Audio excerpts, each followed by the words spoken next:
Now, a long time ago I made a series of... Well, I made series of Let's Plays about Megaman games in one sitting. So it's time, but I skipped to Megaman 7 and 8. And so it's time to still show that what kind of games those two were. Yeah, basically. Yeah, that was Megaman 6. Dr. Wily was sent back to jail. Or finally sent to jail. But, of course,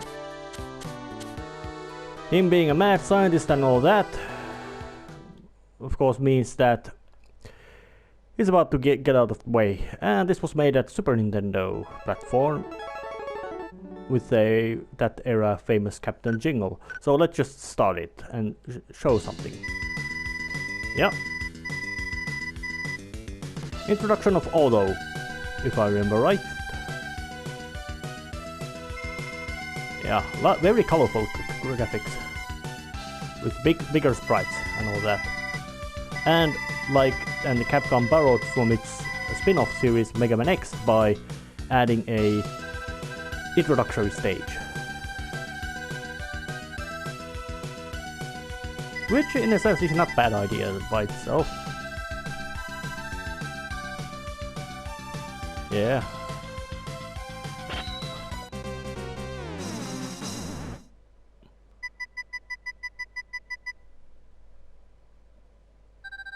Yeah, that's the hard hat, worn by Mets. Most likely much more protective, but it doesn't fit him.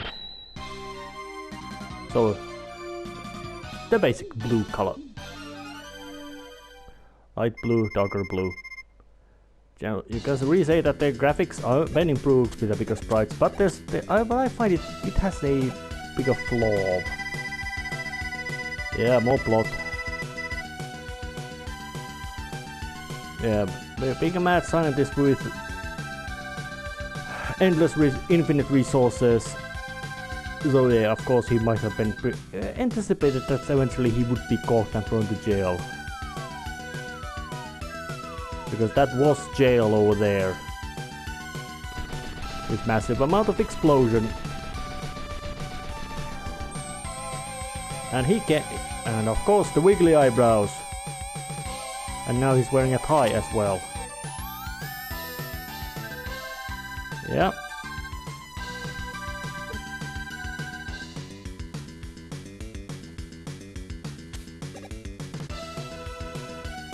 And now the gameplay is up.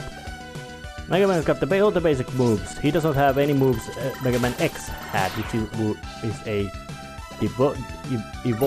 improved variant of regular Mega Man. X has wall jump and all that. And a mini boss of some sort of... And it shoots all that. It can shoot its mohawk.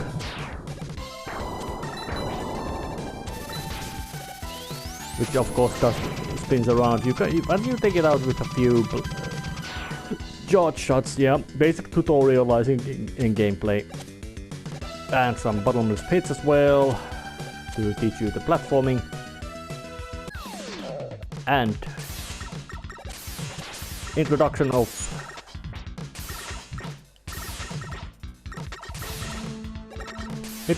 bass. Yep, he went down. He took down.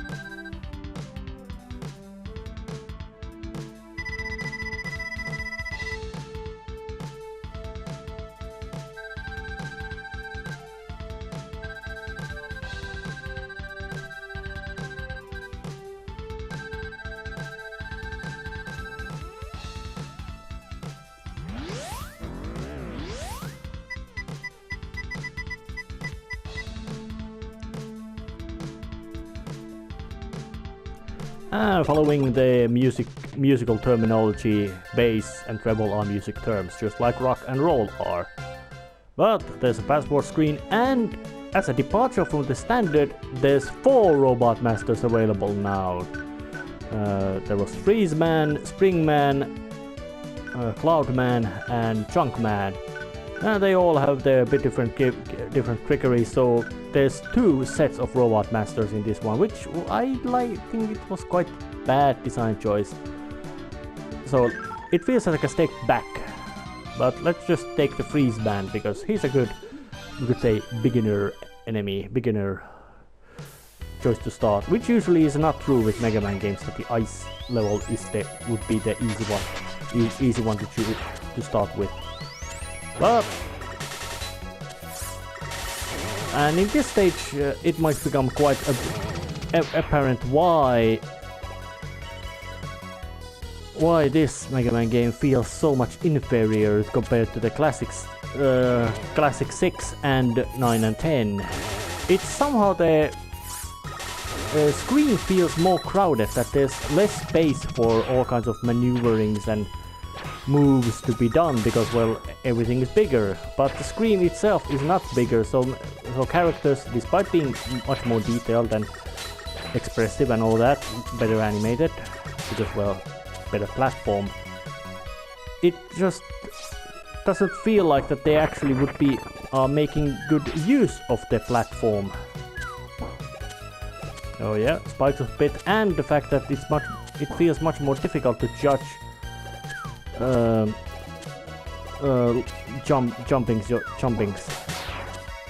Yeah, those things which fall can be walked with. And Anniversary Collection series added a auto fire thing. So, and of course, Rush is along with a Rush coil allowing you to jump, and there's also in these 4 stages there's all 4 letters allowing you to open a new Rush ability. So yeah, the basic Rush Jet is gone, and of course Rush Marine as well, but because well, that wasn't much of a use. I don't think there were many places where it was useful. And of course the fact that Rush Jet could also be used underwater made the Rush Marine quite pointless. Rush Coil itself was not pointless, especially being starting equipped. And here's a place where you can do platforming to avoid some sort of, well, to avoid enemies and all that kind of nonsense downstairs, and also tutorializes how to use Rush. And here's another a completely new ability in this, and exclusively in this game appearing, Rush Search, which basically means that Rush can fetch. And of course these little tidbits I've been gathering are called bolts. They can be used to buy stuff from all over, like first extra lives and E-tanks. And there's also even an E-tank in the stage, really emphasizing the stage that yeah, this is the one where which you should start with. And unlike in earlier ones, there's a limit of 4 E-tanks that you can carry.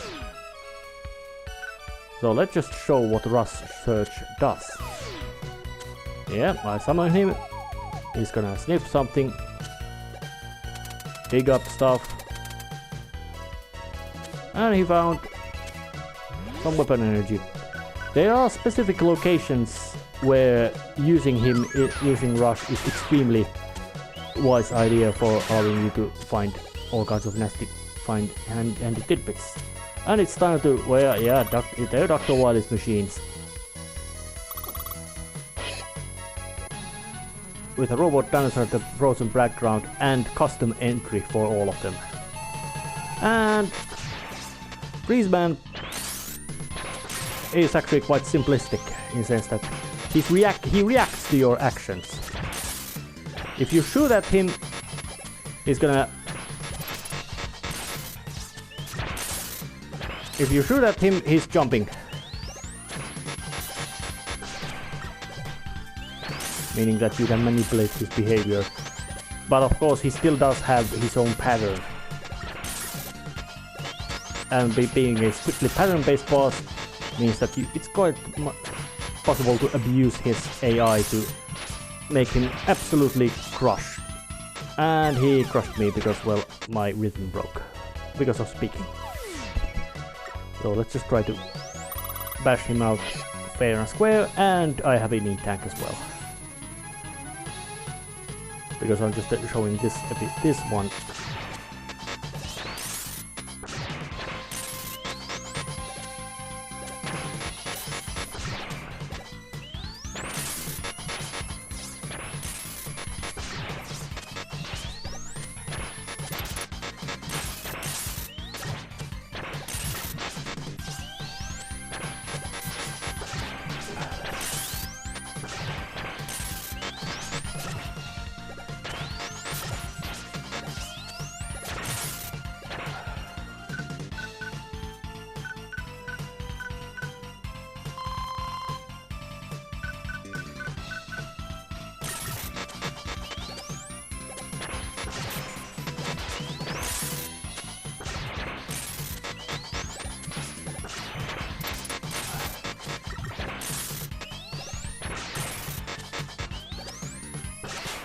And he goes down.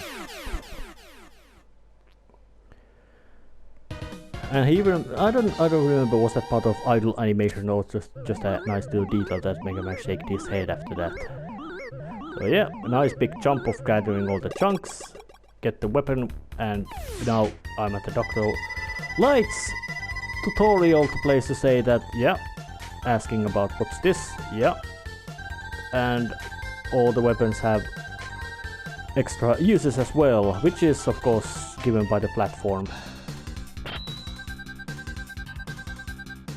So yeah, Mega Man 7 isn't so great in compared to the original one, although this was quite. So you might not understand why I didn't play this one.